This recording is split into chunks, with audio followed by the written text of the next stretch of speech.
Assalamu alaikum. Dr. Saab, it's a privilege to be with you here in this interactive session, and welcome to Pakistan. I'm Alina Shigri from ABN News. अभी आपने doctor साहब 15 नुकाती action plan का आप जिक्र कर रहे थे, that what we can do. So what is the way forward for the people of Gaza? Should they continue with their jihad and fight against Israel? And is jihad mandatory under such circumstances? And second part मेरे question का है, for a society that's facing suppression, that faces violence against women, children, minorities, how can such society be healed under Islamic teachings? पहला सवाल है आपके कि जो मुसलमान जो गाज़ा में हैं उनके लिए सलूशन क्या है, क्या उन्हें जिहाद कंटिन्यू करना चाहिए? सबसे पहले ये जो जिहाद की मानी इम्पॉर्टेंट है, जिद्दोजहद। तो जिहाद को जो मीडिया ने जो गलत पिक्चर पेंट किया है, that is like going for battlefield, yeah, that's one type of jihad, but अक्सर जो जिहाद है जिद्दोजहद करना, to strive and struggle, और कई किस्म के हैं ना, one of the high level is jihad against your nafs। और मैंने कहा हूँ कि आज जो मुसलमान गाज़ा में जो कर रहे हैं, मेरे हिसाब से वो फ़र्ज़ किफ़ाया कर रहे हैं।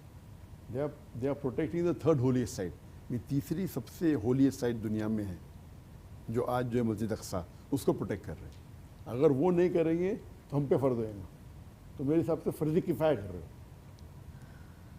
और जो फतवा जो मुफ्ती साहब ने जो पाकिस्तान में दिए थे, जो देवबंद के जो मुफ्ती तकी उस्मानी, उनने जो फतवा दिए थे लास्ट दिसंबर को कॉन्फ्रेंस में, मेरे नज़दीक इट वाज वंडरफुल।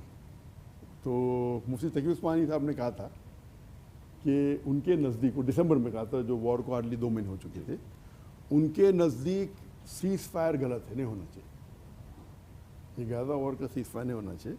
उनने कहा कि bombardment on Gaza should stop, Gaza पे जो बमबारी हो रही वो बंद होना चाहिए, and people of Gaza should continue fighting against the यहूद टिल द लास्ट यहूद जो पैलेस्टाइन से निकल जाए।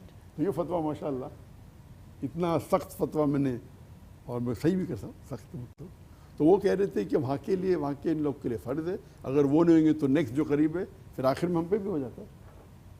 तो उनने जो फतवा दिया था माशाअल्लाह एकदम बेहतरीन और एकदम माशाअल्लाह द राइट फतवा। तो लेकिन जो गाज़ा के लोग जो जिद्दोजहद कर रहे, वो हमारे आँखें खोल रही है।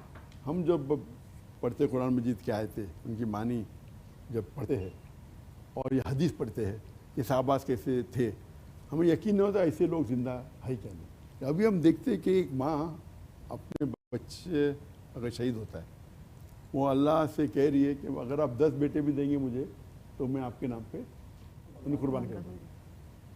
और ये जो गैर मुसलमान देखते हैं कि ये कैसा दीन है, कैसा मज़हब है, ये कौन है अल्लाह जिसके लिए उनको उनके बच्चे लोग का कत्ल हो रहा है, उनके ऊपर इतने मजबूरियाँ आ रहे, इतने एट्रोसिटीज़ आ रहे, फिर भी वो अल्हम्दुलिल्लाह कहते, प्रेज़ बी टू अल्लाह, फिर भी कहते माशाअल्लाह। तो कैसे लोग हैं, क्या दीन है? उस वजह से लाखों माशाअल्लाह गैर मुस्लिम स्पेशली वेस्टर्न कंट्री में उन्हें कुरान पढ़ने लगे, और ये 1 साल में लाखों गैर मुस्लिम इस्लाम कबूल के सिर्फ उन्हीं बिकॉज ऑफ गाज़ा। तो वो जिया साथ में कर दावा भी कर रहे, तो simultaneously they are doing 2 things, और हमें भी इस्लाम सिखा रहे, इस्लाम भी कर रहे, तो जिहाद भी कर रहे, इस्लाम भी कर रहे, दावा भी कर रहे। This is called killing 3 birds with 1 stone, एक तीर से तीन का शिकार। तो मैं अल्लाह गिव द मार्टर जन्नत फिरदौस, और अल्लाह ताला उनको सब्र दे, और इंशाअल्लाह अल्लाह ताला उनको फतह भी देंगे इंशाअल्लाह।